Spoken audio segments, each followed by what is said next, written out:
সমাজে নানান ধরনের শিক্ষা ব্যবস্থা প্রচলিত আছে। কাজেই যেটা প্রয়োজন এই যুদ্ধে সেটা হচ্ছে ওই যে আমি প্রথমে যেটা বলছিলাম যে যে ক্ষেত্র সেটা অত্যন্ত বিস্তৃত, কিন্তু এই ক্ষেত্রে আমরা তাদের কাজ দেওয়া প্রয়োজন, যোদ্ধাদেরকে তাদেরকে নেতৃত্ব দেওয়া প্রয়োজন এবং তাদের সামনে একটা আদর্শ তুলে ধরা প্রয়োজন। ছোট্ট একটা ঘটনা দিয়ে শুরু করছি। গভীর রাত, নৌকায় শহীদ মানিক ভাই আমাদের কমান্ডার একটা ব্রিজের নিচে দিয়ে আমরা পাস করছিলাম। এমন সময় ব্রিজের উপর থেকে উপরে পাহারা দিচ্ছিল কয়েকজন রাজাকার।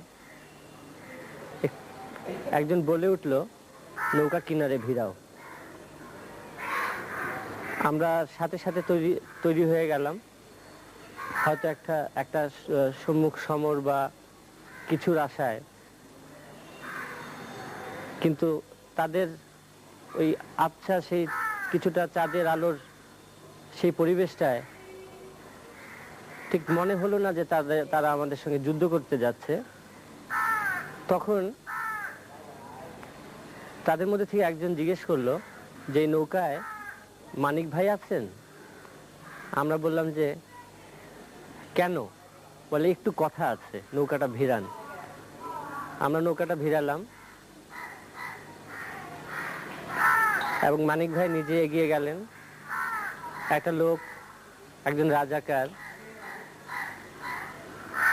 ব্রিজ থেকে নেমে এসে মানিক ভাইয়ের হাতে একটা খুব ভারী একটা বাক্স তুলে দিল। বলল, মানিক ভাই এটা নিয়ে যান, আপনাদের কাজে লাগবে। আমরা তখন ঢাকার পথে ট্রেনিং শেষ করে ঢাকায় ঢুকছি, ঢাকায় এসে অপারেশন করব, তাই বিশ্বাস হচ্ছিল না যে যে অস্ত্র বা যে গুলি আমাদেরকে মারার জন্য পাক বাহিনী এই রাজাকারগুলির কাছে তুলে দিয়েছিল, তাদের মধ্যে থেকেই সেগুলি আবার আমাদের হাতে তুলে দিল তাদেরকে মারার জন্যই। সে হিসাব আমি আজও মিলাতে পারিনি।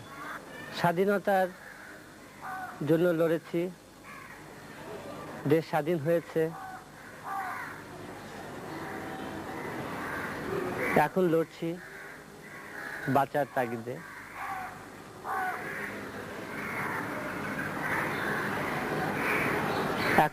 তখন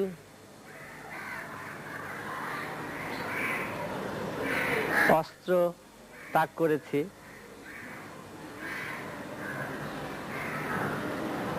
কাউকে মারার, শত্রু সেনাকে মারার কোনো সৌভাগ্য আমার হয়নি। কিন্তু মনের যে ইচ্ছা ছিল যে দেশ স্বাধীন হবে, সেটা হয়েছে। সেটাই ছিল মনের আশা।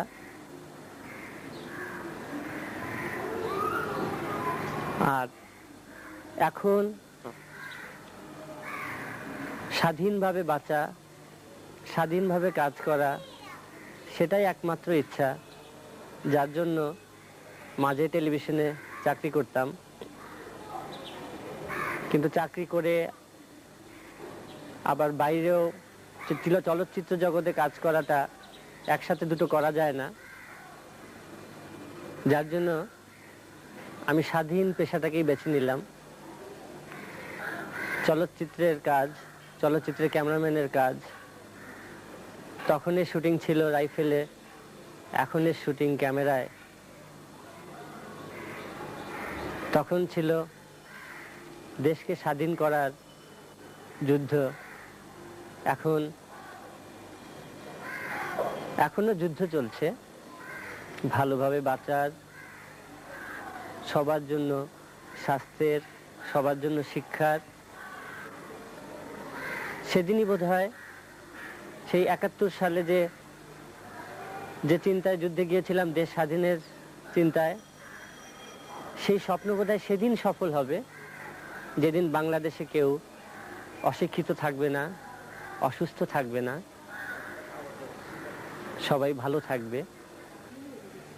যুদ্ধ শেষ হয়নি, যুদ্ধ চলছে, তবে রণক্ষেত্র বদলেছে, রণকৌশল বদলেছে, কিন্তু সেই একই প্রাণ, একই চেতনা, একই প্রত্যয়।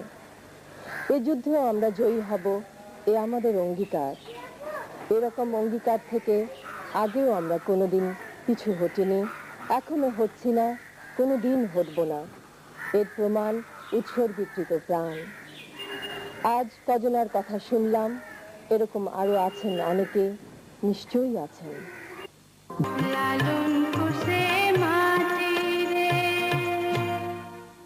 শফিকুল ইসলাম স্বপন, উনি চিত্রগ্রাহক এবং সেই সঙ্গে উনি ছিলেন মুক্তিযোদ্ধা। ওনার কাছে লোভনীয় এবং দর্শনীয় কিছু ছবি আছে। লোভনীয় বললাম এ কারণে যে দেখলেই ইচ্ছা করবে বাসায় নিয়ে যাই। হ্যাঁ, এত সুন্দর সুন্দর ছবি। এখন তোমরা ওনাকে কি প্রশ্ন করবে প্রথমে বলো। মুক্তিযুদ্ধ চলাকালীন সময় আমাদের বয়সী শিশুরা যুদ্ধের কি ধরনের ঘটনা অবলোকন করেছে? সাধারণত যেটা দেখা যেত আর কি, যে বাচ্চাদেরকে বাবা মারা ঘরের ভিতরে আটকে রাখছে, কখনো যদি কোনো যুদ্ধ হলেও দেখা যাচ্ছে ঘরের মধ্যে যেন তাদেরকে সেফ সাইডে রাখছে, যেন তারা কোন রকম বিপদ আপদ না হয়। কিন্তু ঢাকার আকাশে কিন্তু বিমান যুদ্ধ হয়েছিল, এবং শুধু বিমান যুদ্ধই না, তার ছবি আমি তোমাদেরকে দেখাচ্ছি। ঢাকার আকাশে দেখা গেছে যে ওই বিমান থেকে তোমার বঙ্গভবন, এখন যেটা বঙ্গভবন, তখন ছিল গভর্নর হাউস, সেখানে জেনারেল নিয়াজি এবং বাকি সবাই মিটিং করছিল এবং ইয়ে ছিল, তো সেখানে ডাইরেক্ট অ্যাটাক করে বসে।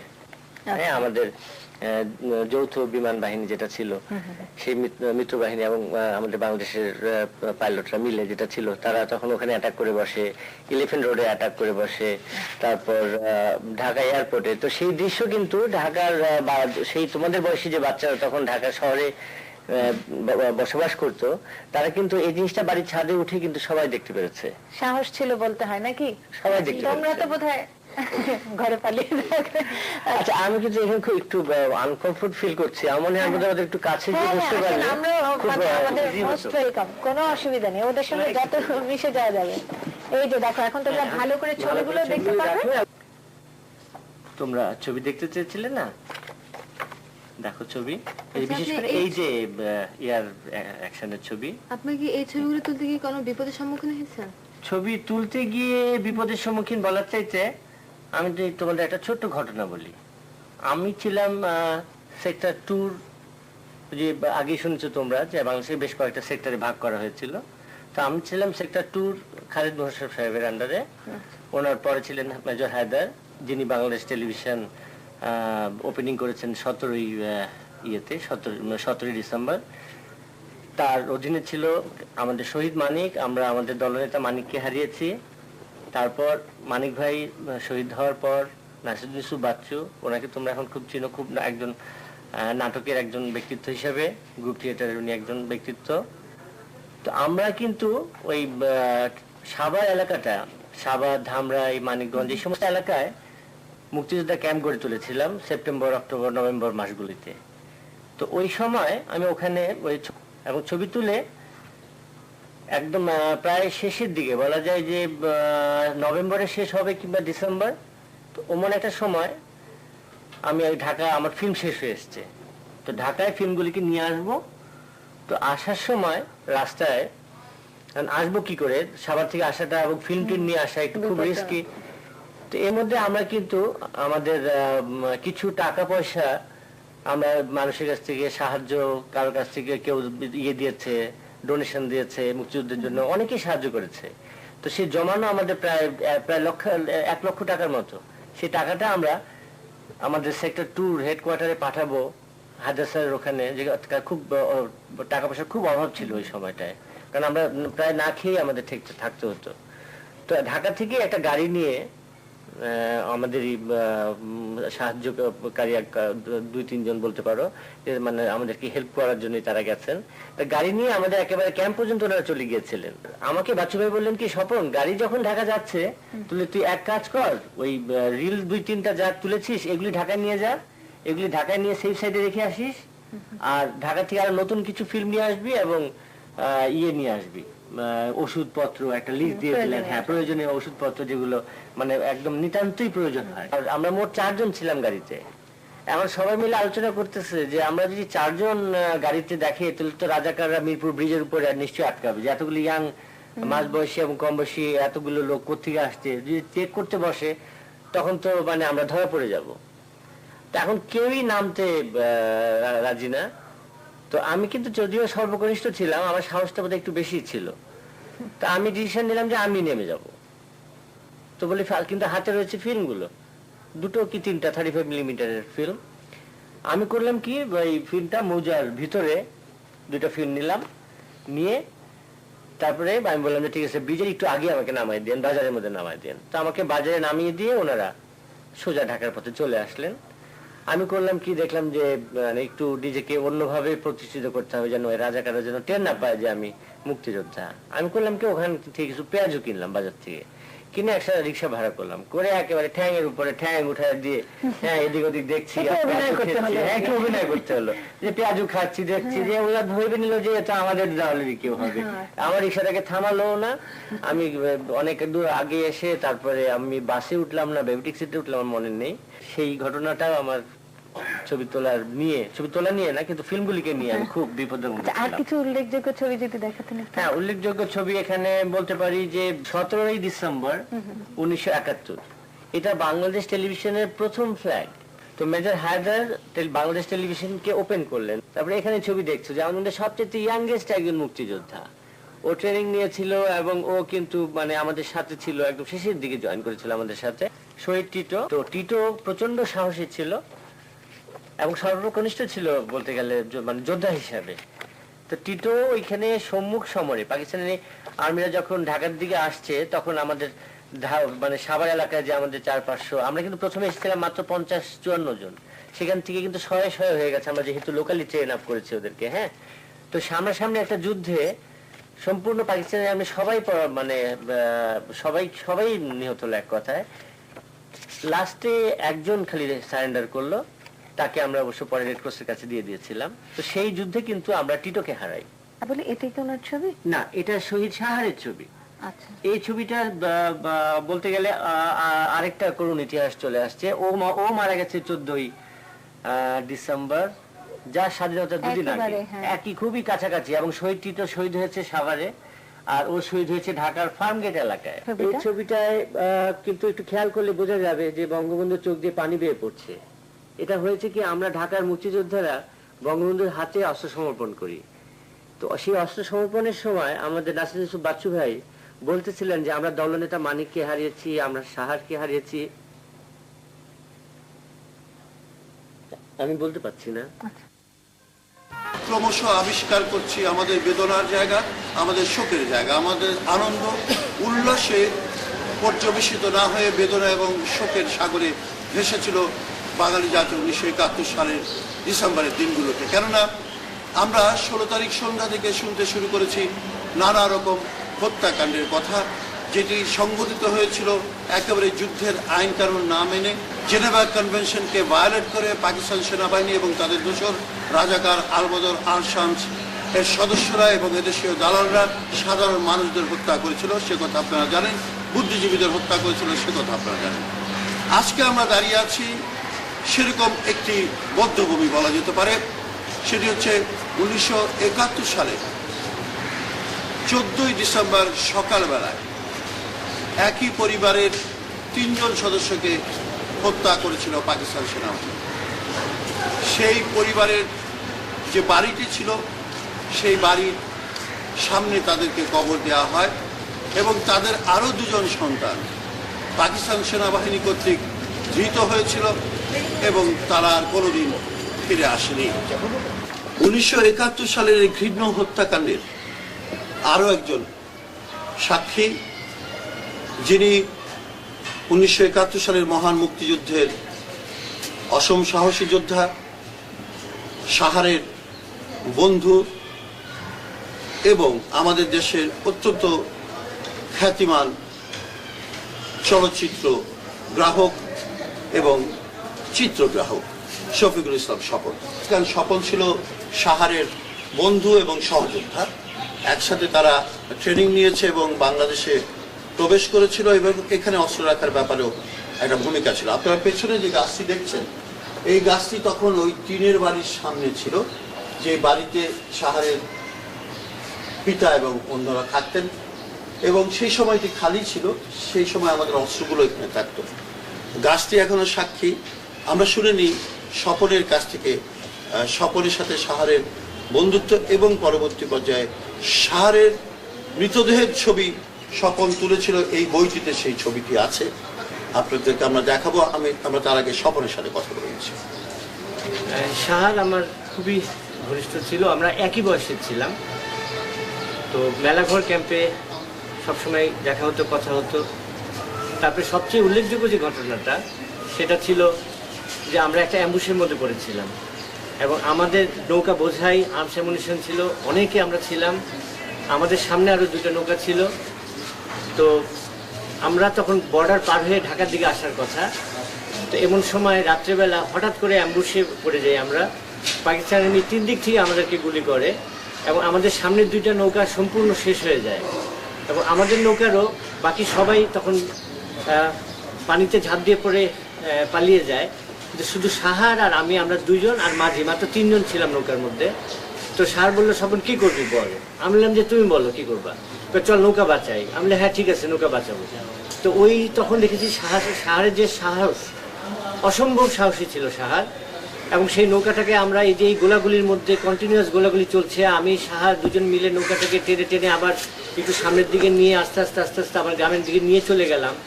সেই যে অসীম সাহসী সাহার এই বাড়িটাতেই থাকতো, এবং এখান থেকেই ওরা মোটামুটি এটা একটা ক্যাম্পের মতো হয়ে গিয়েছিল। আর আরেকটা পল্টনে আমার বাসাটা একটা সেমি ক্যাম্পের মতো হয়ে গিয়েছিল। ওখানেও কেউ কিছু রেখে যেত, অন্য কেউ নিয়ে যেত।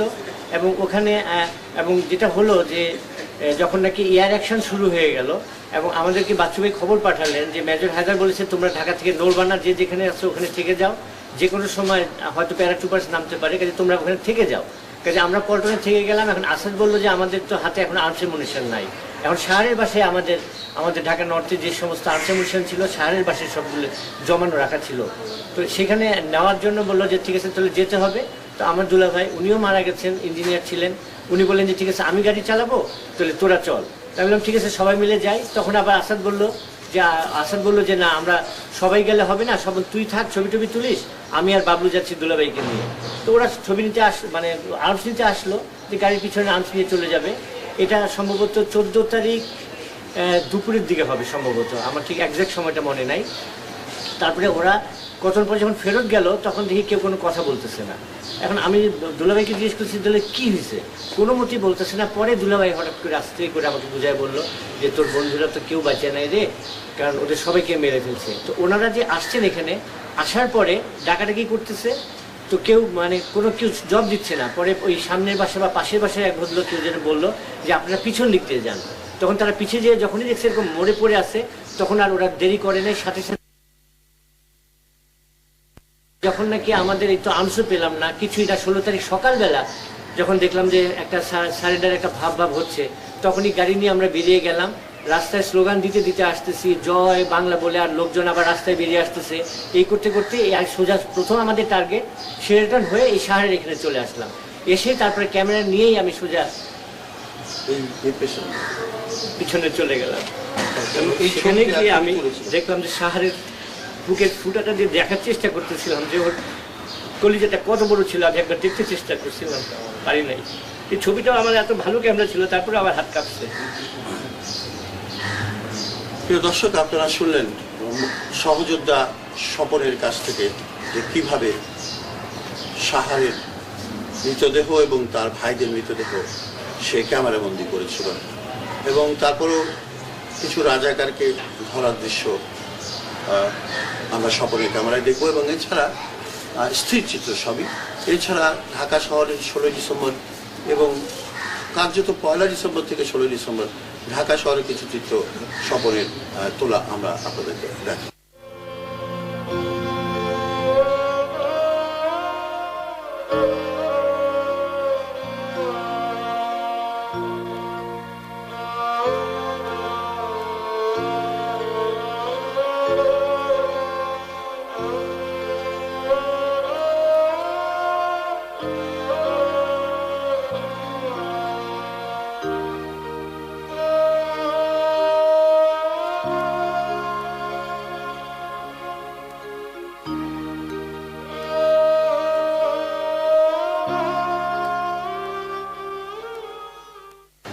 ওইখানেই দাফন করা হয়েছে। আর দুই ভাই কখনোই ফিরে আসেনি, হয়তো বদ্ধভূমিতে তাদেরকে হত্যা করা হয়েছে। আমরা এইসব শহীদদের কোনোদিনই ভুলব না। এই শহীদরা জীবন বাজি রেখে বাংলাদেশের মুক্তির জন্য লড়াই করেছে। বাংলাদেশ আজ স্বাধীন, মুক্ত। এই দেশকে গড়ার দায়িত্ব আমাদের। আমাদের আগামী প্রজন্ম এই শহীদদের আত্মোৎসর্গের ঘটনায় উজ্জীবিত হয়ে একটি অসাম্প্রদায়িক, গণতান্ত্রিক, সকল মানুষের সম অধিকারের বাংলাদেশ রাষ্ট্র গড়ে তুলবেন, এই প্রত্যাশায় শেষ করছি আজকের মুক্তিযুদ্ধ প্রতিদিন অনুষ্ঠান। 1972 সনে কোর্টে আজকে সে জামাতের নেতা। আমি চাই আমার স্বামী সহ সমস্ত যুদ্ধ অপরাধীদের এ বাংলাদেশের মাটিতে বিচার হোক। 16ই ডিসেম্বরের ঢাকা, সেই ঢাকা মানুষ চোখে দেখেছে, স্মৃতিতে ধরে রেখেছে। কিন্তু কিছু মানুষ আবার শুধু চোখে দেখেনি, ক্যামেরার চোখেও ধারণ করেছে সেই দিনের ঢাকার অনেক দৃশ্য। তেমনই একজন ছিলেন মুক্তিযোদ্ধা শফিকুল ইসলাম স্বপন। আমরা সেক্টর 2 ঢাকার যারা মুক্তিযোদ্ধা ছিলাম, আমাদেরকে বলা হয়েছিল যেন আমরা মানে ঢাকায় শহর থেকে না যাই। তো আমাদের যার কাছে যে আর্মস অ্যামুনিশন যাই ছিল না ছিল, সেটা নিয়ে আমাদেরকে থাকতে বলা হয়েছিল। সেটা বলছিলেন মেজর হায়দার, এবং আমাদের ঢাকার কমান্ডার ছিল আসাদ, আর আমাদের টোটাল কমান্ডার ছিলেন নাসির বাকির ভাই। তো আমাদেরকে যখন এটা বলে দেওয়া হলো যে আমরা তখন, আমি বেসিক্যালি কিন্তু এই পল্টনের এই বাসাতেই থাকতাম, মানে এই বাসাতে থাকতাম আমাদের গ্রুপের কাজের জন্য। গ্রুপের কাজের কি, যে কেউ একটা জিনিস এসে রেখে গেল, আবার আরেকজন হয়তো একটা জিনিস এসে নিয়ে গেল।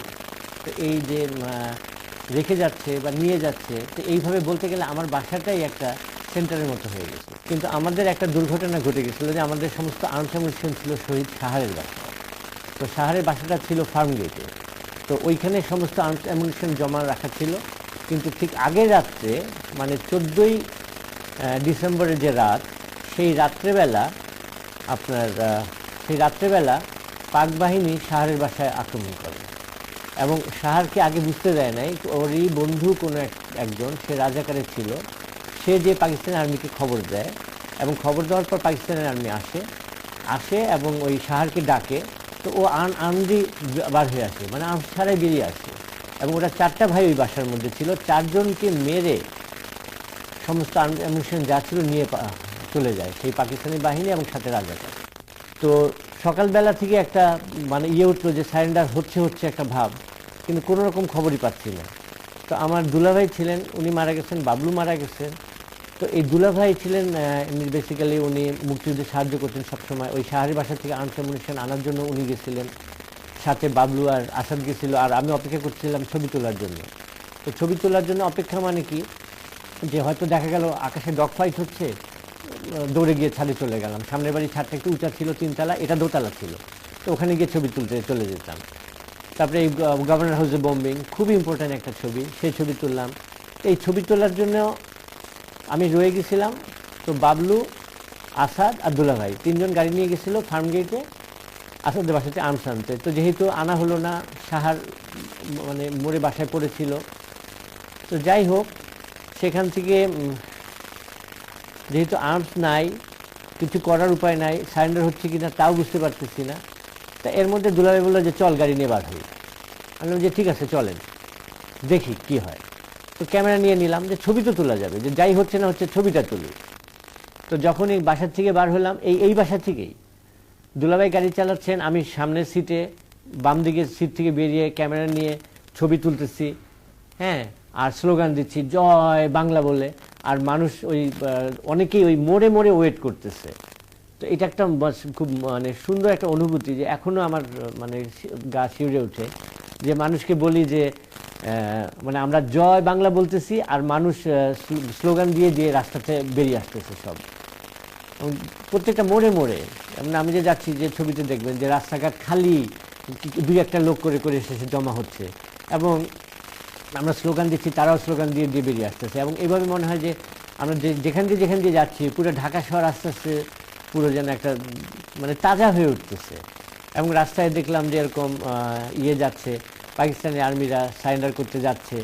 তো এখন ওরা যখন সারেন্ডার করতে যাচ্ছে সেই ছবি তুলতেছি। এর মধ্যে কিন্তু আবার হঠাৎ করে দু এক জায়গায় পাকিস্তানি আর্মি কিন্তু উল্টা গুলি করে বসলো, এবং উল্টা গুলি করে বসায় যে মুক্তিযোদ্ধাদের হাতে আর্মস ছিল তারা রিটার্ন কিন্তু আবার গুলি করে মেরে ফেলেছে।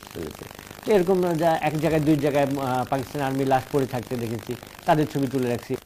তো একটা মানে প্রচণ্ড রকম অনুভূতি, যে ওইটা ভাষায় মনে হয় কোনো অবস্থাতেই প্রকাশ করতে পারবো না, যে 16 তারিখটা সারাটা দিন যে কীভাবে গেছে। এবং সন্ধ্যার পরে গিয়ে বাচ্চু ভাইদের পেলাম, বাচ্চু ভাইরা তখন অলরেডি আরেক সাইডে ঢুকে গেছেন।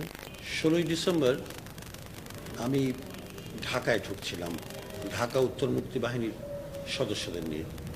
কার্যত ঢাকা 13 তারিখেই অবরুদ্ধ হয়ে যায়, চারদিকেই মুক্তিযোদ্ধারা।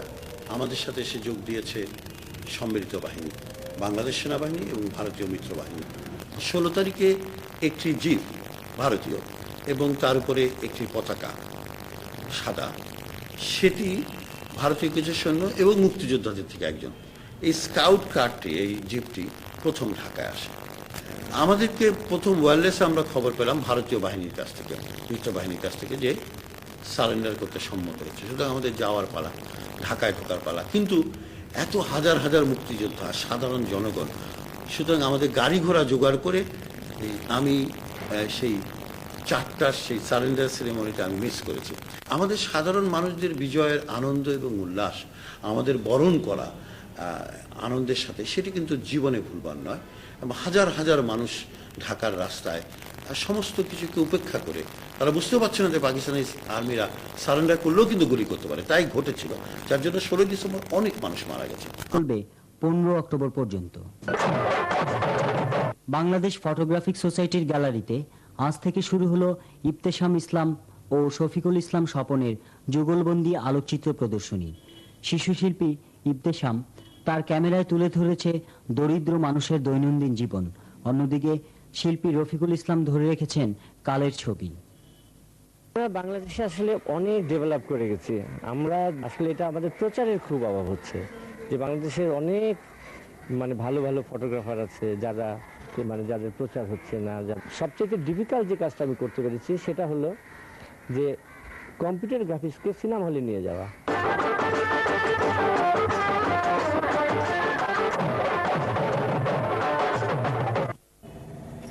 প্রিয় দর্শক, এই ছিল এখনকার আয়োজন। রাতের সংবাদে পুরো টিমের পক্ষ থেকে বিদায় এবং শুভরাত্রি। শুভরাত্রি। তারকা কথন পর্বে আজ আমাদের মাঝে রয়েছেন স্বনামধন্য art film maker Shafiqul Islam Swapan, যিনি একাধারে একজন আলোকচিত্র শিল্পী এবং মুক্তিযোদ্ধা। চলুন তার সাথে কথা বলা যাক। সুপ্রভাত। সুপ্রভাত। কেমন আছেন? আলহামদুলিল্লাহ ভালো। আপনি তো অনেক কাজের সাথে জড়িত, তো আপনার সম্পর্কে কিছু আমাদের বলবেন কি? আমার জীবনে আসলে শুরুটা স্টিল ফটোগ্রাফি দিয়ে। আচ্ছা। সেখান থেকে মুক্তিযুদ্ধের প্রচুর স্টিল ছবি আমার তোলা। সেই ছবির সুবাদে সংবাদপত্রের সাথে জড়িত হওয়া এবং একজন রিপোর্টার কাম ফটোগ্রাফার যাকে বলা হয় সেইভাবে কাজ করা, এবং সেখান থেকে পুনা ফিল্ম ইনস্টিটিউটে পড়তে যাওয়া এবং 4 বছরের একটা কোর্স করা, ফিল্ম করা এবং পাশাপাশি আবার টেলিভিশনে কাজ করা, অ্যাড ফিল্ম করা। তো সব মিলিয়ে একটা থেকে একটা এভাবে চেঞ্জ হয়ে গেছে। এবং আমার প্রথম ছবি ছিল ফিল্ম, যেটা আমার প্রথম ছবি ছিল ঘুরডি। ওটা তো ন্যাশনাল অ্যাওয়ার্ডও পেয়েছে। জি, ওটা ন্যাশনাল অ্যাওয়ার্ড পেয়েছিল এবং ওটা একই সাথে ওটা যেটা সাংবাদিক সংস্থার যে বাচসাস অ্যাওয়ার্ড যেটাকে বলা হয়, ন্যাশনাল অ্যাওয়ার্ডের পর্যায়ে কিন্তু বেসরকারি লেভেলে, সেটাও পেয়েছিলাম। আমার প্রথম রঙিন ছবি নালিশ বলে একটা ছবি ছিল। ছবিটা ওটাও জাতীয় পুরস্কার পায় 1982 সালে, সেটাও আমার জীবনের প্রথম রঙিন ছবি। এবং ওটাও কিন্তু যেটা বাচসাস অ্যাওয়ার্ড যেটাকে বলা হয় যে বেসরকারি ভাবে জাতীয় পুরস্কার, সেটাও পেয়েছি। তো এক কথায় সরকারি 2টা এবং বেসরকারি ভাবে 2টা ন্যাশনাল অ্যাওয়ার্ড ফিল্মে। তো এই ফটোগ্রাফিতে কিভাবে এলেন? 1968 সাল আমার মেজ আপার বিয়ে। সেই বিয়েতে আমার বাসায় পড়াতেন একজন টিচার, উনি একটা ক্যামেরা ধরিয়ে মানে আমি ছবি তুলবো দেখে উনি আমাকে হেল্প করলেন, আমার টিচার, যে একটা 35 একটা ক্যামেরা ছিল, দেখাই দিলেন উনি, যে 2-1টা জিনিস দেখাই দিলেন যে এভাবে এভাবে তুলবা। তো আমি ঠিক সেভাবে তুললাম এবং সেটাই হলো আমার শুরু। এবং ও সেই শুরুর পর থেকে একটা কেমন যেন শখের থেকে নেশায় পেয়ে বসলো। এবং তারপরে ক্যামেরাকে একটা আমি স্ট্যাম্প কালেক্ট করতাম। তো এখন আমার বাসায় কেউ পছন্দ করতো না যে আমি ফটোগ্রাফি করি। তো আমার এখন ক্যামেরা আমি কোথায় পাবো? তো আমার স্ট্যাম্প কালেকশনের সমস্ত স্ট্যাম্পগুলি বেচে দিলাম। বেচে দিয়ে খুব কম দামে একটা ক্যামেরা কিনলাম। তো কম দামি ক্যামেরাটা কি, যে এখন যেমন একটা ছবি তুললে পরে লক হয়ে যায়, আরেকটা ছবি উঠবে না ওটায়, কিন্তু তখন আপনি টিপ দিলেই ওটা ক্লিক হয়ে যায় এবং ওটার মধ্যে তেমন কোনো অ্যাডজাস্টমেন্ট তেমন কিছু ছিল না। মানে একটা ফিল্মের উপরে যদি আপনি 100বারও টিপ দেন ওই 100টা উঠবে। এখন যেমন একটা উঠার পর ফিল্মটা পার হয়ে যায়, ওটার মধ্যে নষ্ট হবে না, কিন্তু তখন কিন্তু এই জিনিসটা ছিল না। মুক্তিযুদ্ধের সময় আমি এরকম অন্যের একটা ক্যামেরা আমার কাছে ছিল, তো সেই ক্যামেরাটা দিয়ে আমি বেশ কিছু ছবি তুলি এবং সেই ছবিগুলি আবার পরবর্তীতে যখন নাকি দেশ স্বাধীন হলো, সমস্ত পেপারগুলি তো ছবি চায় যে মুক্তিযুদ্ধের ছবি কার কাছে আছে। তো আমার কাছে যেহেতু ওই ট্রেনিং এর ছবি, তারপরে ক্যাম্প লাইফ, খাওয়া দাওয়া, এই সমস্ত ছবিগুলি খুব ন্যাচারাল ছবিগুলি ছিল। তারপরে পরবর্তীতে আবার যখন নাকি লাস্ট পর্যায়ে গভর্নর হাউসে বোম্বিং হচ্ছে, তারপরে আর আমার বাসাটা হলো পল্টনে, আমার জন্মই পল্টনে। তো একটা পর্যায়ে গিয়ে মুক্তিযুদ্ধের শেষ পর্যায়ে আর কি, যখন এটা সম্ভবত ডিসেম্বরের ফার্স্ট উইকে হবে, তো তখন ওমন একটা পর্যায়ে একটা আসলো যে তোমরা ঢাকায় যারা গেরিলারা আছো, তোমরা ঢাকা থেকে আর বাইরে আসবে না, যে যার অবস্থানে থেকে যাও এবং সম্ভব হলে বাসায় থেকে যাও। আচ্ছা, কারণ যে কোনো সময় তোমাদেরকে প্রয়োজন হবে, ভিতরে যারা আছো তোমরা আর বার হবে না। তো এমন হতে পারে যে যে কোনো সময় হয়তো আমি সেক্টর 2 তে ছিলাম, তো আমাদের ছিলেন মেজর হায়দার ছিলেন এবং নাসির ইউসুফ বাচ্চু ভাই, যিনি এখন সাংস্কৃতিক ঐক্যজোটের প্রেসিডেন্ট, উনি আমার কমান্ডার ছিলেন। আমাদের মেইন কমান্ডার ছিলেন মানিক ভাই, উনি শহীদ হয়ে যান 14 নভেম্বর। তারপরে বাচ্চু ভাই ছিলেন আমাদের কমান্ডার, তারপরে শিল্পী শাহাবুদ্দিন আমাদের সহযোদ্ধা। তো তখন যেহেতু বাসায় রয়ে গেছি, বাইরেও যাচ্ছি না, তো কিছু একটা তো করার লাগে। তো একটা ভালো একটা ক্যামেরা আমার এক ভাইয়ের কাছ থেকে এনে রাখলাম। যখন নাকি এয়ার রেড শুরু হয়ে গেল, তখন আমার সামনে, আমাদের বাড়িটা ছিল দোতলা, আমাদের ঠিক সামনের বাড়িটা ছিল 3 তলা। তো চট করে একবার ওর ছাদে চলে গেলাম এবং ওর ছাদে গিয়ে আমি মানে প্রথমে হলো ডগ ফাইট, সেই ডগ ফাইটের ছবি তোলা আরম্ভ করলাম নর্মাল লেন্স দিয়ে। তখন কোনো জুম লেন্স ছিল না, কিচ্ছু ছিল না, কিন্তু এটা এত কাছে যে মানে আমার বাড়ির উপর থেকেই মারতেছে। সো আমি একেবারে খুব ইজি ভাবে ছবি পেয়ে যাচ্ছি নর্মাল লেন্সে। হ্যাঁ, কিন্তু যেহেতু আমার ফটোগ্রাফিটার নেশা ছিল, আমি জানতাম যে আমার শাটার স্পিডটা হাই করে দিতে হবে, কোনটা কি করলে আমি পাবো, এই জ্ঞানটা ছিল আমার। হ্যাঁ, তো আমি সে ছবি তুললাম এবং পরবর্তীতে গিয়ে যখন নাকি গভর্নর হাউস বম করলো, পল্টন থেকে কিন্তু গভর্নর হাউস খুব কাছে, এখন যেটা বঙ্গভবন, তো সেই গভর্নর হাউস যখন বম করলো সেই ছবি আমার তোলা আছে। তো এখন পরবর্তীতে তবে একটা হয়েছে যে 16 ডিসেম্বর সকালবেলা সারা শহরময় ঘুরে বেরিয়েছি, ছবি তুলতেছি, কিন্তু জানি না যে সরোয়ার্দী উদ্যানের মধ্যে সারেন্ডার হচ্ছে, রেসকোর্সের ময়দানে যে সারেন্ডার হচ্ছে এটা জানি না, আশেপাশে ছবি তুলে বেড়াচ্ছি। অথচ মানে জাস্ট ইনফরমেশনের অভাবে কিন্তু ওই ভিতরের ছবিটা কিন্তু আমার তোলা হয়নি। আমি তখন খুব নামকরা পেপার ছিল মর্নিং নিউজ, ইত্তেফাক, বঙ্গবার্তা, এই ধরনের পেপারগুলিতে আমি তখন রেগুলার ছবি দেওয়া শুরু করলাম এবং সেই সুবাদেই যেহেতু একটা যোগাযোগ হয়ে গেল, আমার লেখাপড়ার পাশাপাশি আমি তাদের ওই দেখা যাচ্ছে যে হঠাৎ কোথাও একটা কিছু হয়েছে, আমাকে ফোনে বললো যে এরকম একটা টর্নেডো হয়েছে, স্বপন তুমি কি কভারেজ করতে পারবা? তো দেখা গেল আমি চলে গেলাম, সেখানে স্টিলও তুললাম, রিপোর্টও করলাম, সব করে টোরে নিয়ে এসে বিকালের মধ্যে ছবি কমপ্লিট দিয়ে দিলাম। আপনি এই ছবিগুলো নিয়ে পরবর্তীতে কি কোনো এক্সিবিশন হয়েছিল? হ্যাঁ, আমার এক্সিবিশন বেশ কয়েকবারই হয়েছে। আমার একক এক্সিবিশন হয়েছে 1975 সালে ঢাকায় হয়েছে।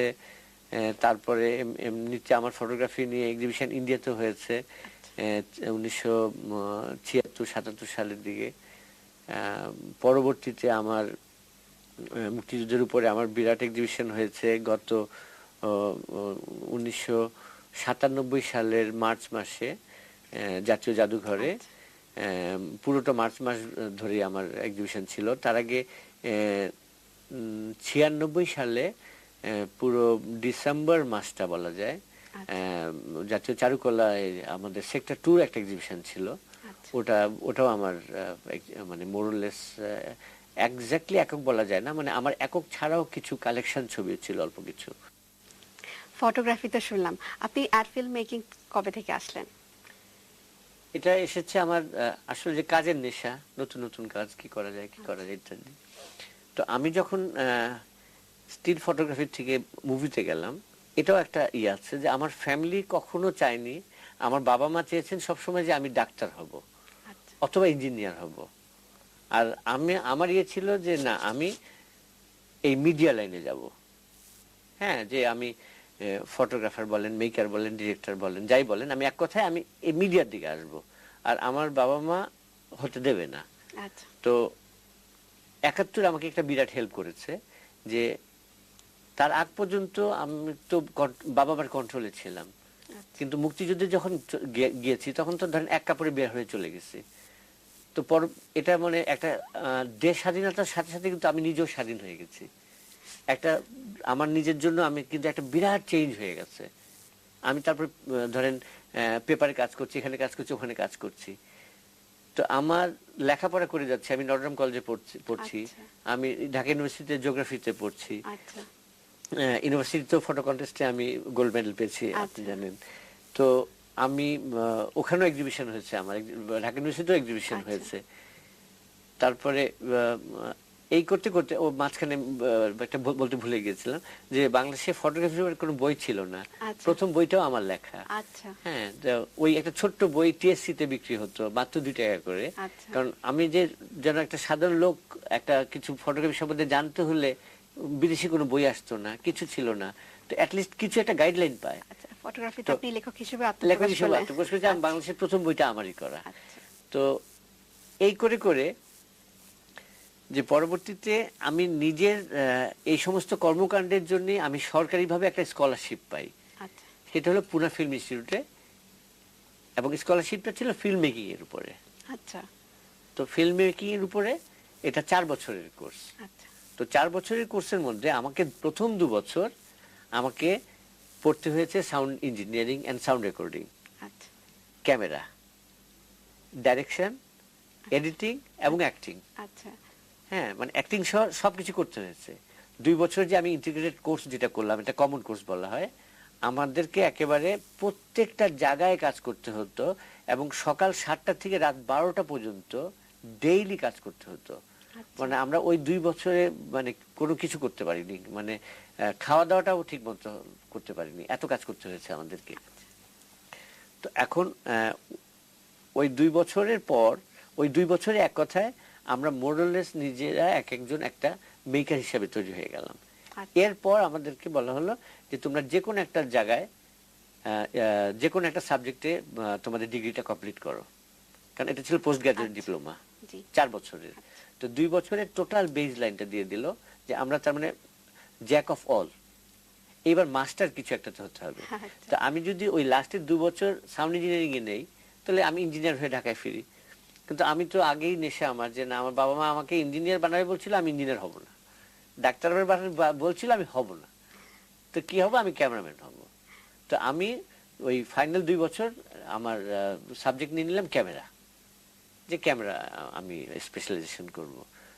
তো এতে করে আমি এক কথায় সব যেহেতু করা হলো, এবং আমার একটা নেশা যে কাজের ইয়ের দিকে, তো যেহেতু আমি মেকারও, তো ঘুরে এসে না হয় ফিল্ম করলাম, কিন্তু ওই মেকিং এর নেশা থেকেই যে অ্যাড ফিল্ম হলো ছোট ছোট ছবি, রিস্ক নাই, হ্যাঁ, তারপরে নিজের পকেটের পয়সা খরচ করে একটা ফিল্ম বানাবো তা না, অন্যেরাই পয়সা দেবে। তো সেই জন্য আর এর মধ্যে নিজের এক্সপেরিমেন্টের সুযোগটা বেশি। আর আরো একটা যেটা আমি বলেছিলাম, মানে আরেকটা কথা যেটা, যে আমি দেশের পয়সা বিদেশে দিয়ে আসবো সেই মেন্টালিটির আমি না। মানে আমার 71 সালে আমি ধরে নিয়েছি আমার প্রথম জন্ম, মানে আমার একটা লাইফ 71 সালে শেষ হয়ে গেছে, কারণ আমার মরার বহু সুযোগ ছিল। তো মারা যখন যায়নি, বেঁচে যখন গেছি, আমি মনে করেছি বাকি লাইফটা আমি দেশের জন্য বাঁচবো। তো আমি অ্যাড ফিল্মে প্রচুর এক্সপেরিমেন্টাল কাজ করে গেছি এবং সেই কাজগুলি সব দেশে করেছি। আমি মানে কম টাকায় কাজ করেছি, নতুন নতুন এক্সপেরিমেন্ট করে গেছি, কিন্তু আমাকে হয়তো অফার দিয়েছে তোমাকে এর ডাবল দেবো, তুমি অন্য একটা দেশে থেকে করে নিয়ে আসো, ব্যাংকক থেকে করে আনো বা ইন্ডিয়া থেকে করে আনো, কোনোখান থেকে করে আনো। No, I am the last person to go. আমি বাংলাদেশের বাইরে যাব না, আমি যা করব এখানকার টেকনোলজি ডেভেলপ করব। তো নতুন প্রজন্মকে এই পেশায় আসতে হলে কি কি গুণাবলী থাকা প্রয়োজন বলে আপনি মনে করেন? নতুন প্রজন্মকে এই পেশায় আসতে হলে আমি একটা কথা বলবো কি, যে কোনো কাজে আসতে হলে ইচ্ছাটা হলো সবচেয়ে আগে। যে কোনো কাজে আসতে হলে আপনাকে ইচ্ছাটা সবার আগে হতে হবে, এবং ইচ্ছাটা হতে হবে যে একেবারে ভিতর থেকে আসা, যে আমি এটা করব। হ্যাঁ, যে এটা আমি করব এবং আমি এটা পারবো। তো এই নতুন প্রজন্মকে আমার যে তারা আসবে, সিনসিয়ারলি আসবে, ভিতরে ইচ্ছাটাকে খুব বাড়াতে হবে, নিজের উইল পাওয়ারটাকে বাড়াতে হবে এবং কাজ শেখার আগ্রহটা বাড়াতে হবে। আপনার সাথে কথা বলে অনেক ভালো লাগলো। আমাদের প্রোগ্রামে আসার জন্য আপনাকে অনেক ধন্যবাদ। আপনাকে ধন্যবাদ। কেন তুলতে পারিনি কেন, বা স্টকে নেই কেন? আমি সেটা কারণ আমি একটু ইন্টারাপ্ট করি। সেটা হলো যে ও যে এখন একটা এক্সাম্পল দিল যে কাদের সিদ্দিকীর একটা ঘটনা স্টেডিয়াম, সেটা তো বোধহয় স্বপন আপনি ছিলেন। আমার নিজের তোলা ছিল ছবি, হ্যাঁ, এবং আমার এছাড়া আমার বেশ কিছু ছবি কিছু বিদেশি সাংবাদিক, বিদেশি বলতে কি ইন্ডিয়ান সাংবাদিকজন আমার কাছে নেগেটিভ চাইলো, ঠিক আছে, আমি কিন্তু নেগেটিভ দিতে চাই নাই, কিন্তু তারপরে তারা তখন আমাকে এমন একটা সেন্টিমেন্টে আঘাত করলো যে আমি নেগেটিভটা দিতে বাধ্য হলাম। এবং সেন্টিমেন্টটা এমন যে গত 9 মাস কিন্তু তোমরা আমাদের উপরে আছো, হ্যাঁ, কারণ আমরা তো তখন বলতে গেলে রিফিউজি বা তাদের কাছে ট্রেনিং নিচ্ছি। কারণ আমি কোনো পলিটিক্যাল পার্টি করি না বা কোনো কিছু করি না, আমি একদম নিউট্রাল একটা ছেলে, আমি তখন ম্যাট্রিকের ছাত্র। ওকে, তো এখন যখন আমাকে বললো যে গত 9 মাস তোমাদেরকে খাওয়াচ্ছি পড়াচ্ছি আর কয়টা নেগেটিভ দিতে আমাকে তুমি ইতস্তত বোধ করছো, তো তখনই আমি ওরা যা চেয়েছে আমি মনে করি যে আমার ঋণ শোধ করে দিলাম, যে হ্যাঁ ঠিক আছে তোমার কোনটা কোনটা লাগবে নিয়ে নাও। আমি মোহাম্মদ আলমের কথা জানি, যে মোহাম্মদ আলম যিনি আমাদের বঙ্গবন্ধুর পার্সোনাল ফটোগ্রাফার ছিলেন, কিছুদিন আগে উনি মারা গেছেন এবং 21 পদক পেয়েছেন। এবার এত দেরিতে হলেও ওনাকে সম্মান জানানো হয়েছে। উনি যে সমস্ত ছবি ঢাকা থেকে কলকাতা পর্যন্ত যেতে যে সমস্ত ছবি উনি তুলেছিলেন, সেই সমস্ত ছবি কিন্তু প্রথম বিশ্ববাসীকে দেখানো হয়েছিল যে বাংলাদেশের কি ঘটেছে। আমরা এই প্রসঙ্গে আসি ছোট্ট একটি বিরতির পরে। প্রিয় দর্শক, ছোট্ট একটি বিরতি নিচ্ছি, ফিরে আসছে খুব শিগগিরই।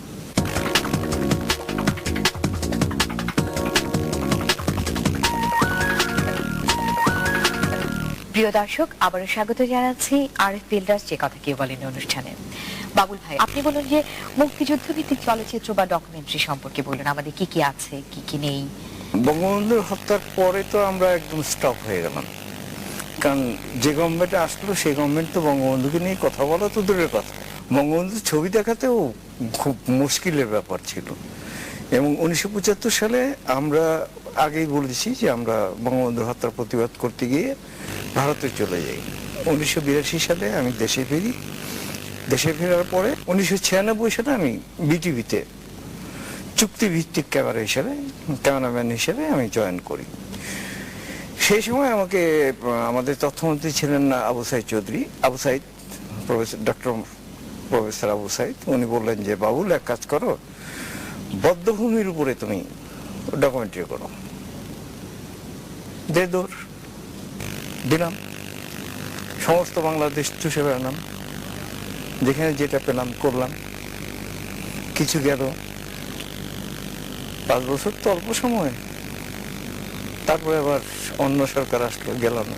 এখন আমার ঘরে আছে বাক্সবন্দি হয়ে যেমন চুকনগর হত্যা, চুকনগরে মাত্র 4 ঘন্টায় 40,000 লোককে মারা হয়েছে। কত বড় মানে পৈশাচিক হত্যা এটা, হয়তো বাংলাদেশের অনেকেই জানে না, কিন্তু এই জিনিসগুলো তুলে ধরার এখনো সময় আছে, আগামী প্রজন্মকে জানাতে হবে।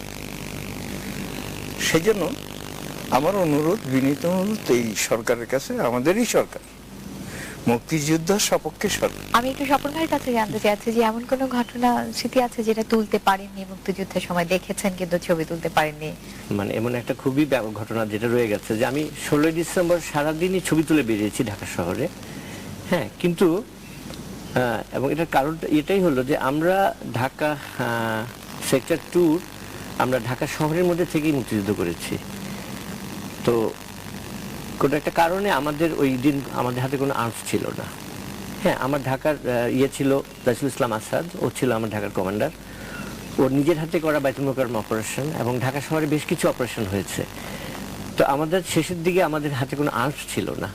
তো আমাদেরকে অর্ডার দেওয়া হয়েছিল যে আমরা যেন ঢাকা থেকে বাইরে না যাই, কারণ যে কোনো সময় প্যারাট্রুপার্স এসে নেমে আপনার ঢাকা শহরে একটা স্ট্রিট ফাইট হতে পারে।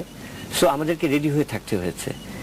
এবং যেটা করেছি যে সেই সময়টায় যে আমি যেহেতু কোনো আর্মস হাতে নাই, কিন্তু আমি যেহেতু বাসায় আছি, আমি পটনে কিন্তু আমার বাসাটাকেই ক্যাম্প বানিয়ে ফেলেছিলাম। আমি আমার ফ্যামিলিকে খুব রিস্কে রেখেছিলাম।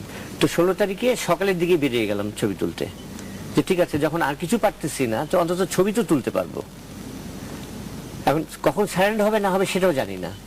তো সে ছবি তুলে যাচ্ছি এবং আমরা গাড়ি দিয়ে, আমার দুলাভাই গাড়ি চালাচ্ছেন, বাবলু আমার সঙ্গে আরেকজন মুক্তিযোদ্ধা, আমরা গাড়ি থেকে বেরিয়ে স্লোগান দিচ্ছি জয় বাংলা বলে, আর মোড়ে মোড়ে লোকজন জড়ো হয়ে হয়ে বেরিয়ে আসতেছে জয় বাংলা বলে বলে। এবং এইভাবে আস্তে আস্তে ঢাকা শহরে কিন্তু লোকজন বাসা থেকে বেরোনো শুরু হচ্ছে। তো আমরা কিন্তু সকাল থেকে ঘুরে বেড়াচ্ছি, কিন্তু সবচেয়ে দুঃখের ব্যাপারটা হলো যে সারেন্ডার কোথায় হচ্ছে জানি না। হ্যাঁ, এবং পুরো সময়টা আমি তার আশেপাশেই ঘুরে গেছি, কিন্তু আমি সারেন্ডারের ছবিটাই তুলি নেই। কিন্তু আর্মি যাচ্ছে আমাদেরকে মানে বকা দিচ্ছে, ফায়ার করতেছে। মানে কি, আমি খবর দিলাম, আমার এক চাচাতো ভাই, উনি টিএনটির হুদা সাহেব চেয়ারম্যান ছিলেন, ওনার ছেলে, আমি খবর দিলাম যে চাচা স্বাধীন হয়ে গেছে, তো সারেন্ডার হয়ে গেছে। কারণ আমি তো মনে করছি সারেন্ডার হয়ে গেছে, কিন্তু সারেন্ডার যে একটা ফর্মাল জিনিস এটা তো জানি না। এবং সারেন্ডার করতে যে ওরা যা ফায়ার করেছে তাতে কিন্তু সেই সকালেই অনেক মানুষ মারা গেছে। বলতেছি আমি একটা ঘটনা যে আমার এত নিজের এখনো খারাপ লাগে যে আমি খবর দিতে গেলাম ধানমন্ডিতে, পল্টন থেকে কিন্তু আমি শেরাটনের সামনে ছবি তুললাম। হ্যাঁ, তারপরে এই সমস্ত ছবি আমার এই বইটার মধ্যে আছে। তারপরে চাচার বাসায় যে বললাম যে এরকম ভাবে তো সারেন্ডার হয়ে গেছে, তো বলে তাই নাকি, তাহলে আমরাও বার হই। ওনারা বের হলেন। আমি বিকালের দিকে যখন বাসায় ফিরেছি তখন শুনি যে চাচার ছেলেটা মারা গেছে। কোথায় বলে শেরাটন, মানে তখন ছিল ইন্টারকন্টিনেন্টালের সামনে। মানে ওরা যে জায়গায় জায়গায় ফায়ার করেছে, তো তাতে কিন্তু মারা গেছে। মুক্তিযুদ্ধের ক্যামেরা সৈনিকদের সম্পর্কে জানতে আপনারা আগামী প্রজন্মের জন্য, মানে পরবর্তী প্রজন্মের জন্য কি কোনো ব্যবস্থা নিয়েছেন যে তার মধ্য থেকে আমরা জানতে পারি মুক্তিযুদ্ধের ক্যামেরা সৈনিকরা কি কি করেছিল, কি কি তাদের অবদান? আমি আমার নিজের পার্সোনালটা বলতে পারি যে আমারটা কিন্তু এই বইয়ে বন্দী আছে। হ্যাঁ, আমার নিজের আত্মকাহিনী আছে এর মধ্যে প্রায় শতাধিক ছবি আছে, মুক্তিযুদ্ধের ছবি আছে, বঙ্গবন্ধুর ছবি আছে। হ্যাঁ, পরবর্তীতে আরো অন্যান্য, এবং আমি জানি যে মুক্তিযুদ্ধ জাদুঘরে অনেক কিছু আছে এবং আমাদের এখন অনেক কিছু আরো কালেক্ট হচ্ছে। কিন্তু আমার কাছে যেটা মনে হয় যে একটা ফটোগ্রাফ, একটা ঘটনার যে জ্বলন্ত সাক্ষী, সেটা কিন্তু আগামী প্রজন্মের জন্য খুবই প্রয়োজন। এবং সেটা কিন্তু আমি বলবো যে তখন যারা ঢাকায় কাজ করছিলেন, আমি যে এমন অনেক ঘটনা দেখেছি, মানে আমি তখন অনেক ছোট ছিলাম, আমি বুঝতে পারছিলাম যে আমার কাছে যদি তখন ওই ধরনের মেধা বা ওই ধরনের শক্তি থাকতো। আমি দেখেছি একটা রাজাকার তার বডির যা ফিগার, মানে তার যা উচ্চতা, তার চেয়ে বেশি ছিল তার রাইফেলের উচ্চতা। মানে তখন রাইফেলটা যখন নিয়ে যাচ্ছে সেটা সে ছাঁচিয়ে নিয়ে যাচ্ছে রাস্তার মধ্যে। তার মানে কি পরিমাণ ছোট ছেলেকে রাজাকার বানানো হয়েছিল, এই সমস্ত জিনিস। তারপর আমি যেটা বলতে চাচ্ছিলাম যে যেখানে বর্তমান প্রধানমন্ত্রী শেখ হাসিনা এবং পুরো বঙ্গবন্ধুর পরিবারকে ধানমন্ডিতে একটা বাসায় গৃহবন্দী করে রাখা হয়েছিল, এই ছবি কিন্তু 9 মাসে কেউ, আমার মনে হয় না আমি দেখি। আমরা যে সমস্ত ছবি দেখি সেটা হচ্ছে স্বাধীনতার পরে। আলোচনায় ফিরে আসছি ছোট্ট একটা বিরতির পরে। প্রিয় দর্শক, ছোট্ট একটি বিরতি নিচ্ছি, ফিরে আসছি খুব শিগগিরই।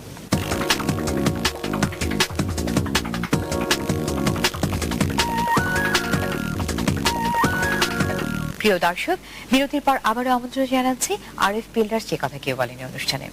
স্বপন ভাই, আপনি মুক্তিযুদ্ধের ডকুমেন্টেশন নিয়ে আপনারা বলছিলেন। আমাদের হলো ওর যে একটা মানে একটু ক্ষোভও আছে যে আমাদের সিনিয়ররা কেন ঠিক মতো ডকুমেন্টেশনগুলি করতে পারলো না বা কি। দেখেন, আমরা কিন্তু সেই 47-এ যখন দেশ স্বাধীন হলো তারপর থেকে কিন্তু আমরা নিচেই পড়েছিলাম, কোনো কিছু কিন্তু ডেভেলপ করে নাই। আমি একটা জিনিস বলবো যে 70-এ যখন নাকি আমি 35 মিলিমিটারের ছবি তুলি তখন আমার সিনিয়ররা কেউ তোলে না, প্রত্যেকে 120 একটা ক্যামেরা, যেটা ছবি তুলতে গেল এক একটা অনেক সময় লাগে, তার মধ্যে কোনো জুম লেন্স নাই, কোনো ওয়াইড অ্যাঙ্গেল নাই, কিছু নাই, কিন্তু এগুলি তারা ইউজ করতেন। কারণ এবং এটা হলো এক, এবং তাদের চিন্তাধারাও কিন্তু ওরকম। আমি এখানে আমি বলতে চাই যে বঙ্গবন্ধুর সেই 7ই মার্চের ভাষণ, সেটা তো একটা বিশাল কভারেজ আমরা করেছি। হ্যাঁ, সেটা ছিল, আছে মুভিতে এবং স্টিলে আছে। আচ্ছা, 71-এর জলোচ্ছ্বাস, সেই জলোচ্ছ্বাসের ছবিও আমরা তুলেছি।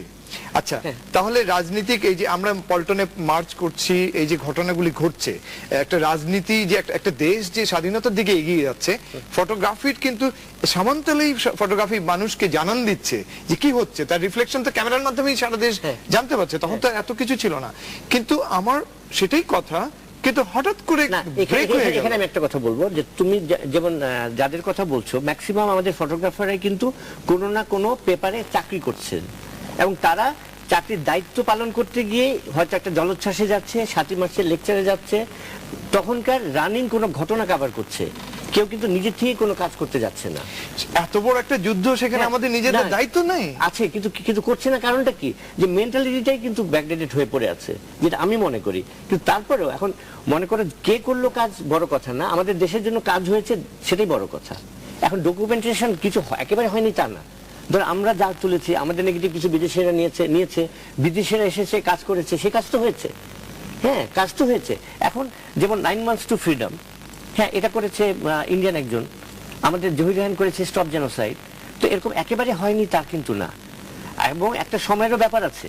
এখন একজন টিপ দিলে একটা ছবি উঠে, আমরা মোবাইলে কথা বলতেছি, একটা ছবি তুলে ফেললাম। তখন প্রযুক্তি এতটা গতিশীল ছিল না, এত পিছিয়ে ছিল যে আমাদের টোটাল মিডিয়াটাই তখন অনেক পিছিয়ে ছিল। একটা ছবি এখন তুললে সেই ছবিটা কেমন হলো দেখতে অন্তত দেখা যেত, না হলো 2-4-5 ঘন্টা তো সময় লাগতোই। ডাক্তার যেমন প্রেসে কি করতো, যে একটা ছবি তুলতেছে ওরা, তখনই আবার দেখা গেল কোন রকমে তাড়াতাড়ি করে ভেজা নেগেটিভটাই এলাজে লাগাই দিয়ে প্রিন্ট করতেছে, যদি আর্জেন্সির দরকার হতো। আমি তখন সেটা দেখেছি, সময় বাঁচানোর জন্য। আর এখন কি হচ্ছে, যে একটা ছবি তুলতেছে নোয়াখালীতে, সেই ছবির সাথে সাথে ইন্টারনেটে দাঁড়িয়ে আসছে, 1 ঘন্টার মধ্যে ছাপা হয়ে চলে গেল। তো কাজে আমরা তো বেসিক্যালি প্রযুক্তিগতভাবে পিছিয়ে ছিলাম। আচ্ছা, আমি আমার পরবর্তী প্রশ্নে যেতে চাইছি যে যুদ্ধ পরবর্তী সময়ে আপনারা আপনাদের কর্মক্ষেত্রে স্বাচ্ছন্দ্য বোধ করছেন কি? আমি করছি। সেটা হলো, আমি একটা এক্সাম্পল দিব। আমি আবার আমার নিজের উদাহরণ দিয়ে বলবো যে আমি যুদ্ধ করে যাচ্ছি। আমি বঙ্গবন্ধু আমাকে পাঠিয়েছিলেন ইন্ডিয়ার পুনায় ট্রেনিং নিতে, মানে উনি 17টা স্কলারশিপ ইন্দিরা গান্ধীর থেকে নিয়েছিলেন আমাদের জন্য, মানে ওনার ছেলেদের, মানে বাংলাদেশের ছেলেদের জন্য, ওনার ছেলেদের জন্য। তো আমি অগাস্টের 8 তারিখে পুনায় যাই, 4 বছর কোর্স করে আবার ফিরে আসি। তো মাঝপথে এখানে একটা ঘুড্ডি বলে একটা ছবি শুটিং করে আবার 1 মাসের জন্য আবার চলে গেছিলাম। তো ওখানে কিন্তু আমার বন্ধু বান্ধবরা, এখন কিন্তু বোম্বে যত নাম করা মেকার আছে ম্যাক্সিমাম বন্ধু বান্ধব, তো আমার কিন্তু অফার ছিল যে তুমি এখানে থেকে যাও, কিন্তু আমি বলছি নো, আমি আমার দেশের জন্য এসেছি, আমি দেশে গিয়ে কাজ করব। সো আমি দেশে ফিরে এসে ছবি করে গেছি, জাতীয় পুরস্কার পেয়েছি, অনেক কিছু পেয়েছি, আমি স্যাটিসফাইড। এবং সবচেয়ে বড় কথা যে আমার একটা টার্গেট ছিল যে আমার, মানে আমি কি পেলাম বড় কথা না, যে দেশে হতে হবে। তো এই যে আজকে আমরা এখন এখানে 4টা ক্যামেরার সামনে বসে আছি, হ্যাঁ, এই যে এখানে যে কাজ হচ্ছে, এতগুলি চ্যানেল, তখন মাত্র টেলিভিশন ছিল একটা, আর কিচ্ছু ছিল না। আপনাদের সবাইকে অসংখ্য ধন্যবাদ আমাদের স্টুডিওতে আসবার জন্য। প্রিয় দর্শক, আমাদের মুক্তিযুদ্ধের ইতিহাসের মতোই আমাদের মুক্তিযুদ্ধের ক্যামেরা যোদ্ধাদের জীবনগাথা এই প্রজন্মের কাছে পরিচিতি পাবে, এই আমাদের প্রত্যাশা। সবাই ভালো থাকুন, সুস্থ থাকুন, আবারও দেখা হবে একই দিনে একই সময়। শুভরাত্রি।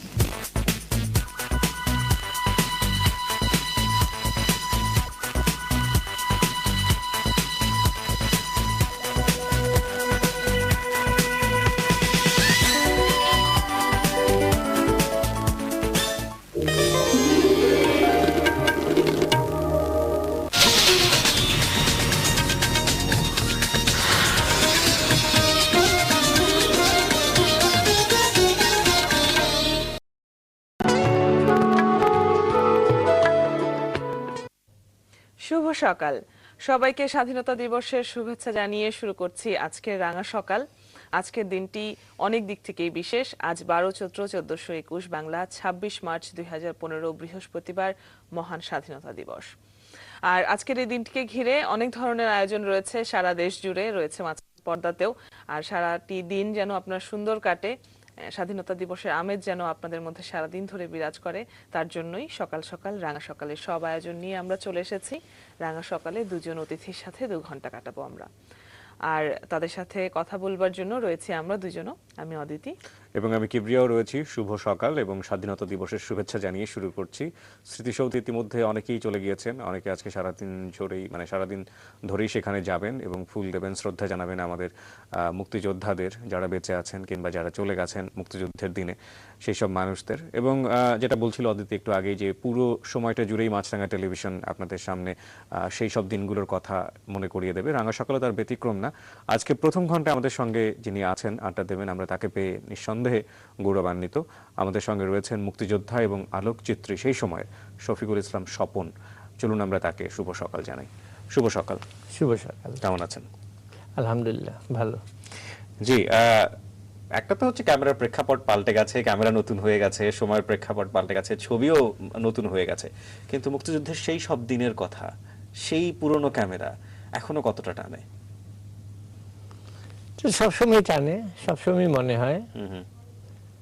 আর তখনের একটা স্বপ্ন ছিল যে তখন যে ছবি তুলে যাচ্ছি, তখন হয়তো ছবিতে তোলার মধ্যে টেকনিক্যালি একটা ছিল, টেকনিক্যালি মানে পুয়ার ছিল অনেক, যে কাজ অনেকটা জিনিস করতে চেয়ে পারতাম না। হ্যাঁ, কিন্তু সেটা এখন হয়তো টেকনিক্যালি এমন ভাবে এগিয়ে গেছে যে আপনি একটা বিরাট ব্যাকগ্রাউন্ড মানে সাপোর্ট এখন পেতে পারেন, যে জিনিসটা তখন ছিল না। কিন্তু সেই টেকনিক্যাল লিমিটেশনের মধ্যে যে ছবিগুলো আপনি তুলেছেন, সেগুলো তো ইতিহাস এবং এক একটা ছবি অমূল্য সম্পদ, তাই না? আপনি আজকে যতই টেকনোলজি দেন না কেন, ওই রকম একটা ছবির মান কি সেই বর্তমান ছবি ধরতে হবে না? আর তাছাড়া সেই প্রেক্ষাপটও কি আর ফিরে আসবে? সেটা আর ফিরে আসবে না। ধরেন আজকে দেখতে দেখতে 44টা বছর পার হয়ে গেছে, যেটা মানে বলাই যাবে না যে কি করে পার হয়ে গেল। আমরা এবার সেই ডায়েরিটাকে নিয়ে প্লাস আমার ছবি নিয়ে এটা বইটা বার করা আরম্ভ করি। প্রথম আমার এই বইটা কয়েকবার বেরিয়েছে। প্রথমে ডায়েরিটা ছিল না, পরবর্তীতে ডায়েরিটা আসে। হ্যাঁ, তো এবং তারপরেও আরেকটা বই হয় আমার। আমি কোরআন শরীফ নিয়ে স্টাডি করি প্রায় 20 বছর। আমি অসুস্থ আজকে প্রায় 25 বছর, প্রায় বলতে গেলে অর্ধ বিছানায়। তো ঘরে বসে বসে তার কোনো কাজ নেই, বাংলা কোরআন শরীফটা পড়ি আর ওইটা দাগায় রাখি। এই করতে করতে আমার স্টাডির একটা রেজাল্ট হিসেবে কোরআন শরীফ নিয়ে বইটা লেখা। তো এটা গেল। আর আপনার হাতে যেটা আছে সেটা হচ্ছে 71 সালে আপনি যেখানে লিখেছেন। এটা হলো, হ্যাঁ, 71 সালে একদম মানে আমার লেখা। এবং এইটার যেহেতু খুব লেখার খুব একটা ভালো না, হ্যাঁ, যে হাতের লেখা খুব ভালো না, এটাই আবার পরবর্তীতে আমি আমার এটার মধ্যে উঠিয়ে নিয়েছি। হ্যাঁ, এটার মধ্যে পুরো ডায়েরিটাই আছে। এটা উৎসর্গ করেছি যারা শহীদ হতে চেয়েছিল এবং যারা শহীদ হতে পেরেছিল। তো এখানে কিন্তু একবার ডে টু ডে, মানে যে 1971 সালের ডায়েরি থেকে, যে 26 মার্চ 1971 ডায়েরি থেকে প্রতিদিনেরই আমি লিখে যাই আর কি। এটার মধ্যে যে প্রতিদিনেরই আছে, ডে টু ডে প্রত্যেকটা দিনেরই ডায়েরি আছে। তো লেখা এই আর কি, মানে এর বাইরে তেমন কোনো লেখা বা আমরা যদি একটা বিষয় একটু আপনার কাছ থেকে জানতে চাই, যে ঢাকাই চলচ্চিত্রে অনেক লম্বা একটা সময় ধরে আপনি ওখানে কাজ করেছেন এবং স্পেশাল ইফেক্টের উপরে কালার কম্বিনেশন বা যেটাই বলি না কেন, সেই সব প্রযুক্তি ব্যবহারের ক্ষেত্রে আপনার এখানে একটা বিশাল কন্ট্রিবিউশন আছে। আপনার মুখ থেকে একটু শুনি। হ্যাঁ, টেকনিক্যাল কালার এগুলি তো অবশ্যই আছে। যেমন আমি অ্যানিমেশন নিয়ে প্রচুর কাজ করেছি, সিঙ্গেল ফ্রেম ফটোগ্রাফি, বাংলাদেশে ফুল ফুটিয়েছি। হ্যাঁ, কোনো কম্পিউটার না, কিচ্ছু না, সেই বাবা কি বলে চার্লি চ্যাপলিন আমলের একটা সাইলেন্ট ক্যামেরা, সেই ক্যামেরা দিয়ে কি করে কাজ করা যায় সেটা করেছি। আবার তারপর আপনার যেমন আমার মাথায় একটা জিনিস আসলো, এই ধরনের অনেক অনেক স্পেশাল এফেক্ট। আমার লাস্ট যেটা আর কি, সেটা হলো যে কম্পিউটার গ্রাফিক্সকে কি করে সিনেমা হলে নেওয়া যায়। এই জিনিসটা করতে গিয়ে আপনার স্বপ্নের ঠিকানা বলে একটা ছবি 1994 হলো, তো ওটার মধ্যে প্রথমে করলাম, খুব সাকসেসফুল হলো। আমার সাথে আমার পার্টনার ছিলেন মাহবুব আকন বলে আমার এক বন্ধু, উনি কয়েকদিন আগে মারা গেছেন। তো উনি আর আমরা মিলে যেটা করলাম যে ওই কম্পিউটার গ্রাফিক্সটাকেই সিনেমা হলে নিয়ে আসলাম। মানে মানুষ আমাকে প্রথমে পাগল বলেছে, এটা সম্ভব না, কারণ যেই মেশিনটা দিয়ে এই কাজটা হয় সেটা 100 কোটি টাকার মেশিন।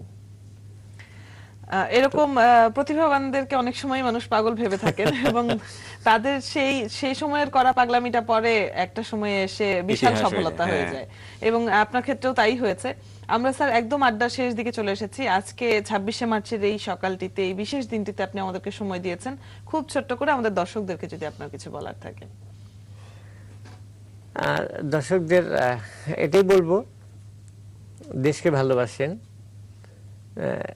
আমরা মুক্তিযুদ্ধ করেছি, তখন আপনারা অনেকে আফসোস করেন আমরা তো মুক্তিযুদ্ধ পাই নাই, কিন্তু আমার মানে দেশ গড়ার স্বপ্ন, ডিজিটাল বাংলাদেশ বানানোর স্বপ্ন, নতুন কিছু করা, অন্যের জন্য কিছু করা, যেটাই করলাম যেন দেশের কাজে লাগে।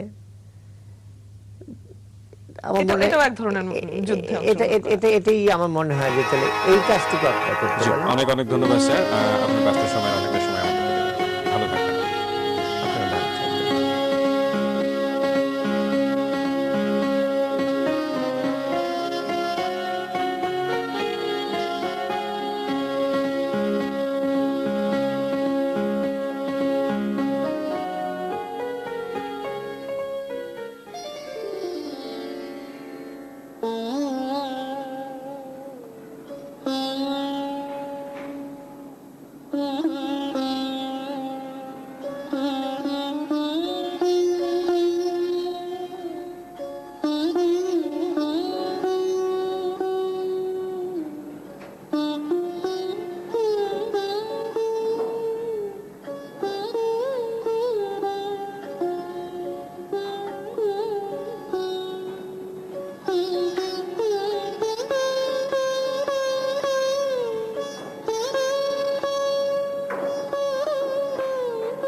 সেই কবেকার তোলা ছবি, এসব ছবি না, যেন এক একটা স্মৃতি খণ্ড।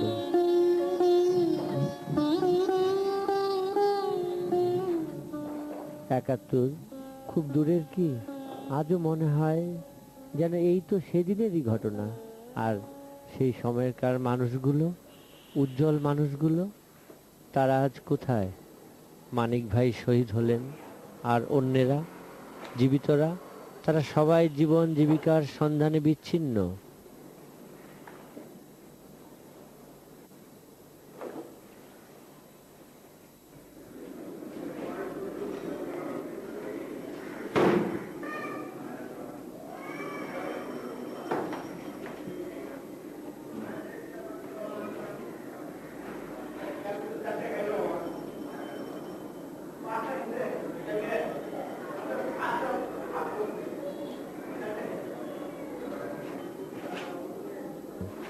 এমনই একজনের সাথে আবার দেখা হলো।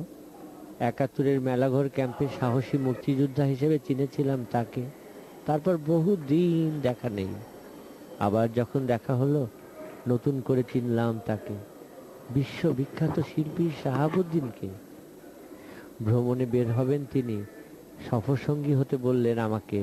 সাধ্য কি আমার সে ডাক উপেক্ষা করার?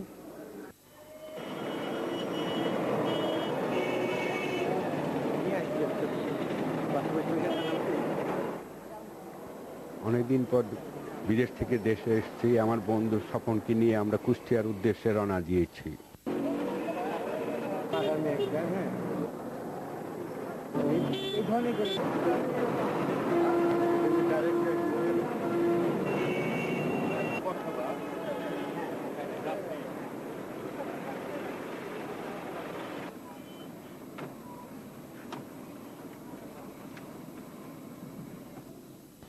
স্বপন আমাকে বলছিল যে দেখেন কেমন ইউরোপের মতন কিনা, বাসের ভিতরটা কিন্তু ইউরোপীয় মনে হচ্ছিল।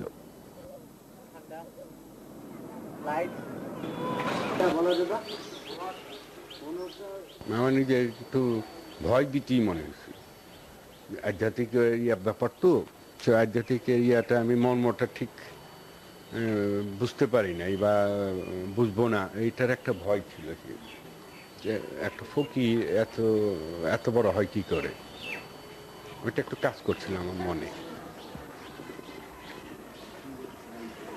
লালন তার যে কথাই বলতে চেয়েছে, যে কথা বলতে চেয়েছে, আসলে এই তার নামের আগে যে ফকির জোড়া আছে, এই ফকির শব্দটাতে বোঝা যায় যে এরা খুব সাধারণ জীবনযাপন করত, অল্পতে খুব খুশি। রবি ঠাকুরের নাম সারা বিশ্বে আমরা মনে করি, যার কারণে রবি ঠাকুরের আজকে এত সুনাম, সেই রবি ঠাকুরও তাকে পালকি করে নিয়ে গেছে তার বাসায়। এখানে সে জমিদার, রবি ঠাকুর তৎকালীন সময়ের এই অঞ্চলের জমিদার। ওনারা যে লেখক যে লাইনে লেখছে, আর লালন তো আধ্যাত্মিক লাইনে শরীয়ত মারফত সমস্ত কিছু লিখছে, এবং তার যে গানে যে কথা বলতে চাইছে মানুষের কথা, সেই মানুষ ধর্মের কথা বলেছে, মানুষের কথা বলেছে। আমরা তাকে এইভাবে মূল্যায়ন করতে পারি যে সেও একজন গুণী জ্ঞানী এবং আল্লাহর একজন ওলি ব্যক্তি, ভক্ত। সে সেই কথাটাই মানুষকে গানের সুরে বোঝাতে চেয়েছে। কি আপনার নাম কি? আমার নাম হিরু শাহ। হিরু শাহ, আমি টিভিতে ফাংশন করি, তাহলে শিল্পকলায় জার্মান কালচারে। উনি শিল্পী শাহাবুদ্দিন, বিশ্ববিখ্যাত অন্য জগতের। আমার অ্যাকাউন্টেন্ট সাহেব। এই যে ওরা তো ট্রেনিং প্রাপ্ত লালন না, কিন্তু প্রাণ খুলে যে গান গায় না, সবাইটারই দায়িত্ব আছে। পড়া কাজ হয় না, নষ্ট হয়ে গেছে, ওইসব আবার সব নতুন করে তৈরি হচ্ছে। এখান থেকে একটু গান গান আমাদের সাথে নৌকে যাবে, যাবেন তো? এখন গান দেখতে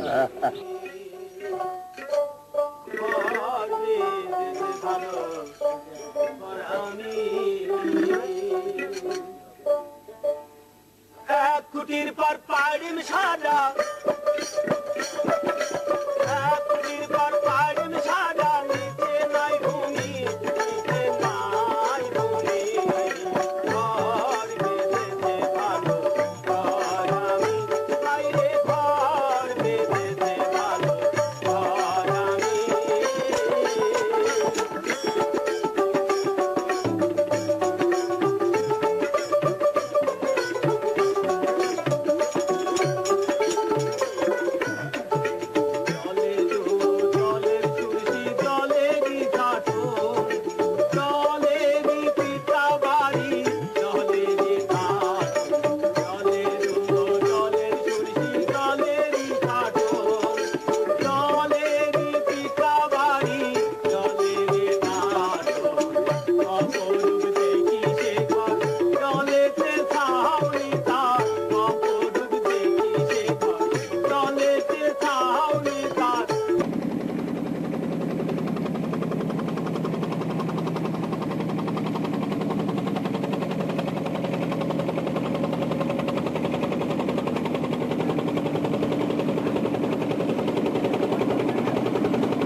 আমাদের নদীর দিক কিছু শান্ত পরিবেশ ছিল, এখন আবার মাঝে মাঝে ঢেউ আসে, এই আসে।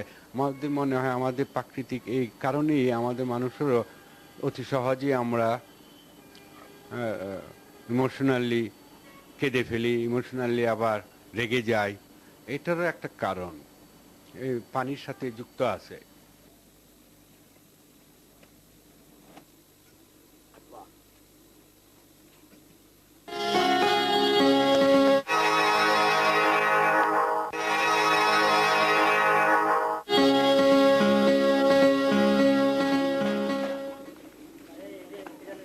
আমরা কি একটা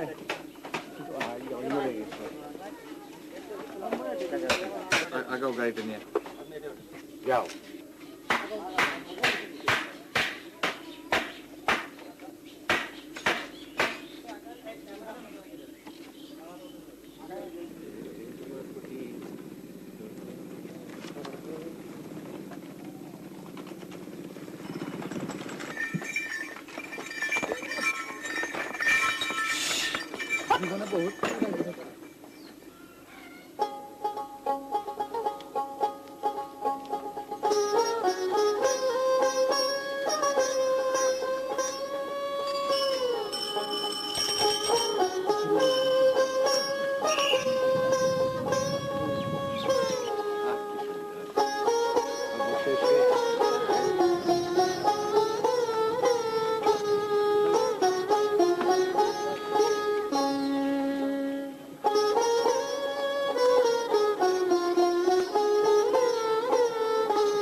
আমি প্রথম যাই, অনেক দেখেছি আগে, শুনেছি, কিন্তু প্রথম তার বাড়িতে পা রাখি। অনেক দিনের স্বপ্ন ছিল যে রবীন্দ্রনাথের বাড়িতে যাব।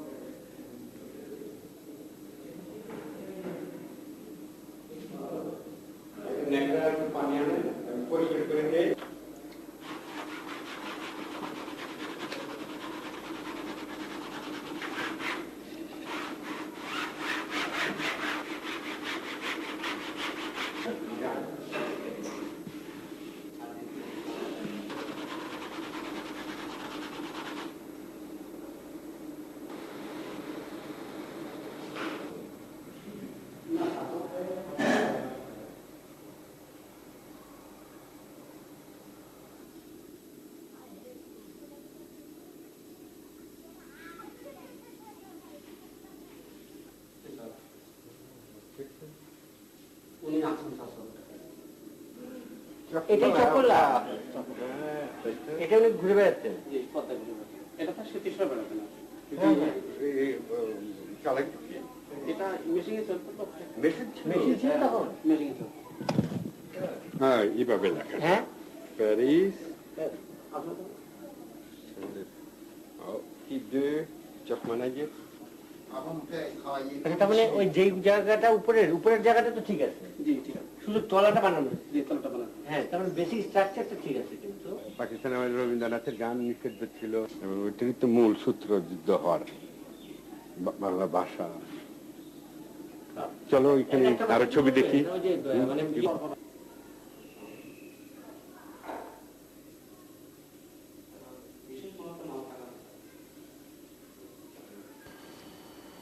এখানে একটা রবীন্দ্রনাথের ছবি আছে, যে ছবিটা আমি কোনোদিন দেখিনি, এত অদ্ভুত, দারুণ ছবি। ওইটাই আসলো, কিন্তু ওটার জন্য কিন্তু বোঝা যায় গান্ধী। এত সুন্দর ছবি, কারণ দুই ব্যক্তি, গান্ধী আর রবীন্দ্রনাথ ঠাকুর একসাথে দুজনে। অন্য ছবি দেখেছি, কিন্তু এই ছবিটা দেখি না। এই ছবিটা আমাদের দেশে আছে, এটা একটা মূল্যবান ছবি।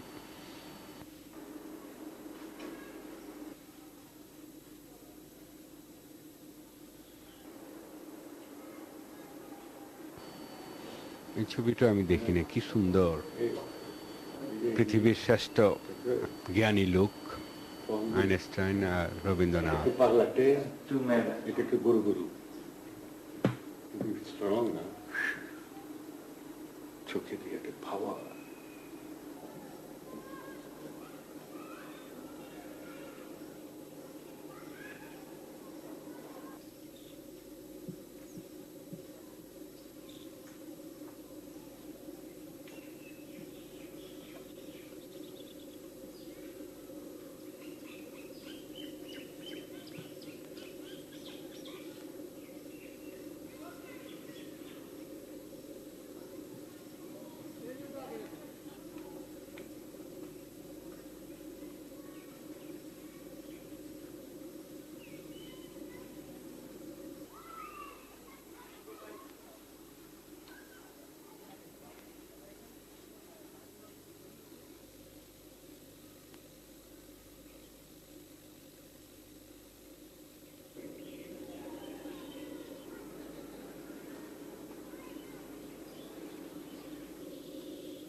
গাছটা আঁকছি, এই গাছটা একটা পুরানো, অনেক পুরানো মরা গাছ রবীন্দ্রনাথের বাড়ির সামনে। এই মরা গাছটাই আমাকে আকৃষ্ট করেছিল। কি আঁকা বাঁকা তার কি ফর্মটা ছিল এত সুন্দর, মনে হচ্ছে ওই বাড়ির জন্য এইরকম আঁকা বাঁকা।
গাছটার সাথে গায়ে ঐতিহ্য, গাছটা ঐতিহ্য, কিন্তু মরে গেলেও ঐতিহ্য।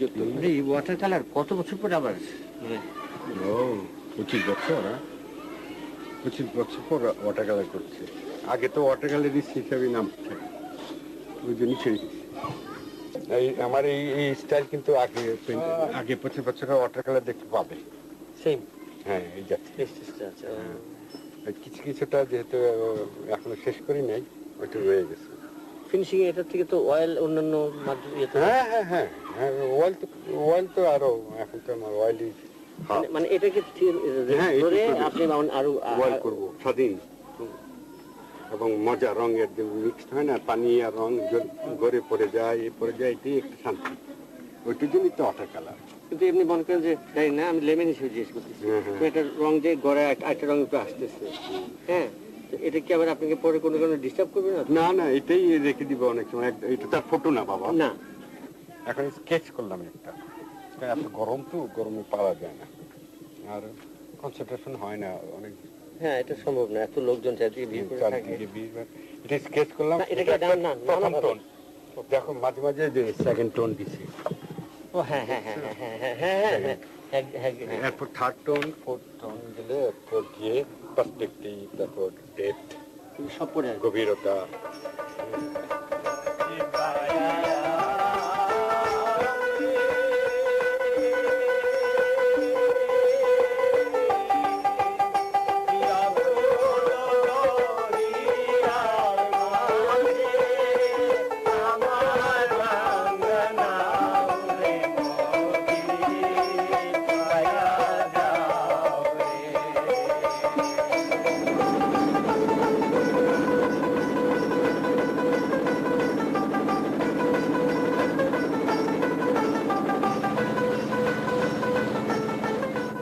কি বিশাল আকার ধারণ করেছে আকাশে, মনে হচ্ছে কোথায় লালনের গানের সাথে মিল আছে, ধরতে চায়।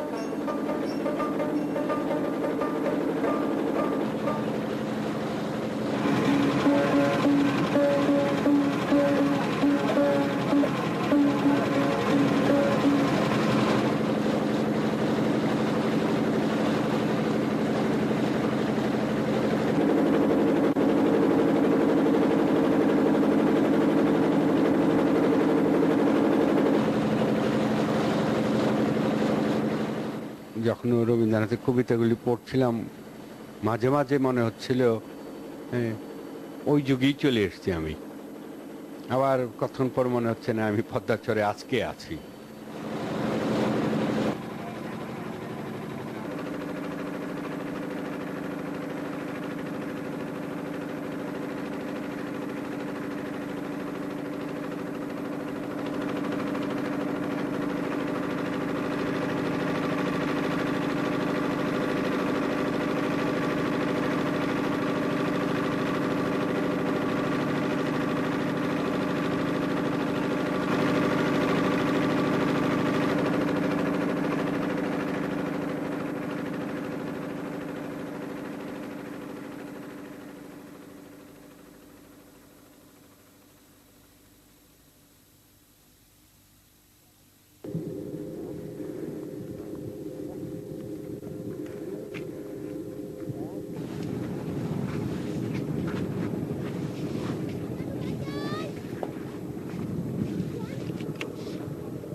এরকম যদি হয় পেন্টিং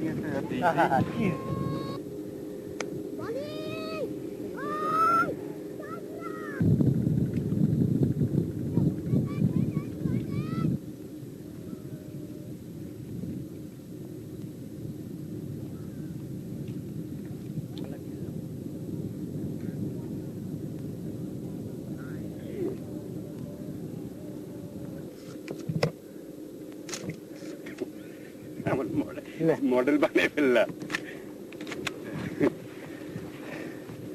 এবার ক্রিকেট খেলে গিয়ে একটু রেডি। আরে শাবাশ।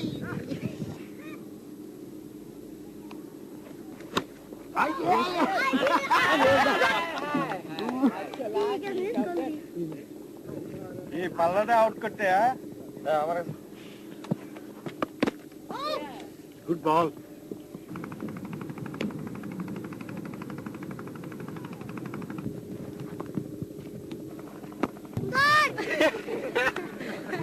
Beautiful.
Shut up,